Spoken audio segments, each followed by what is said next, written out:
आरोपपत्र बीजेपी के पूर्व विधायक ने जनप्रतिनिधियों को चोर बताया है। शीतला माता मंदिर की प्राण प्रतिष्ठा कार्यक्रम में यह विवादित बयान दिया है। बीजेपी के पूर्व विधायक ने खुद को भी चोर बताया। शांतिलाल धवाई ने खुले मंच से नेताओं को चोर बताया। पूर्व विधायक के भाषण के दौरान खूब ठहाके लगे हैं।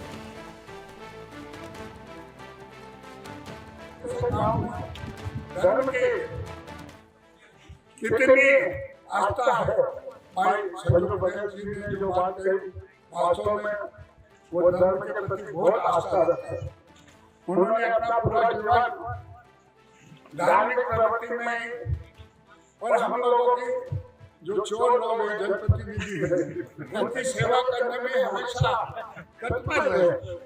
और ये बात जरूर है कि जो लोग जनप्रतिनिधि बनते हैं वो अवश्य अपनी ईमानदारी से काम करें।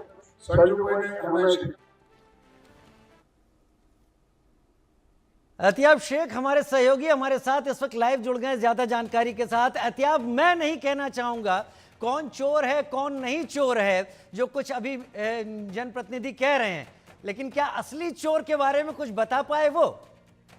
देखिए राजीव, किसी असली चोर के बारे में तो नहीं बताया, लेकिन अलबत्ता एक ठहाके के रूप में उन्होंने खुद को और अपने साथ में मौजूद सभी जनप्रतिनिधियों को चोर बता दिया। निश्चित रूप से ये कहा जा सकता है कि इस तरह के बयान, हालांकि इसके बाद में सफाई ये दी जा रही है कि मजाक में कही गई बात थी, लेकिन मजाक में कही गई बात एक सार्वजनिक मंच के ऊपर बैठकर, जहां अन्य प्रतिनिधि और भाजपा के ही प्रतिनिधि वहां मौजूद थे। ये स्वयं भी 10 साल तक विधायक रहे हैं बड़नगर से, और निश्चित रूप से ये कहा जा सकता है जब इस तरह के बयान सामने आते हैं, तो हालांकि उस वक्त जिस तरह का माहौल वहां बना था, कई सारे नेता वहां जो बैठे थे वो 1 मिनट के लिए तो सन्न रह गए थे कि क्या कह गए, लेकिन उसके बाद में इसको मजाक के रूप में बताया गया। लेकिन निश्चित रूप से ये कहा जा सकता है कि जो सवाल राजीव आपका था कि असली चोर का पता नहीं बता पाए, लेकिन खुद अपने आप को और अपने साथ बैठे हुए तमाम उन नेताओं को चोर बताने की हिमाकत कर जरूर बैठे हैं। और जाहिर सी बात है कि इस पूरे मामले को लेकर सियासी रंग भी देखा जा रहा है, क्योंकि लगातार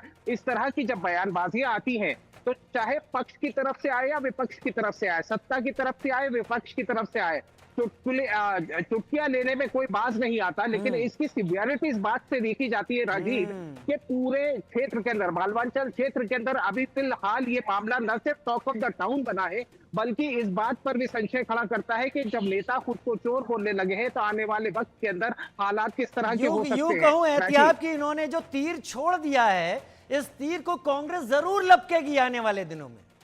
राजीव, बिल्कुल, और सिर्फ कांग्रेस नहीं, निश्चित रूप से ये कहा जा सकता है कि लोगों के बीच में भी अब ये चर्चा का विषय हो गया है।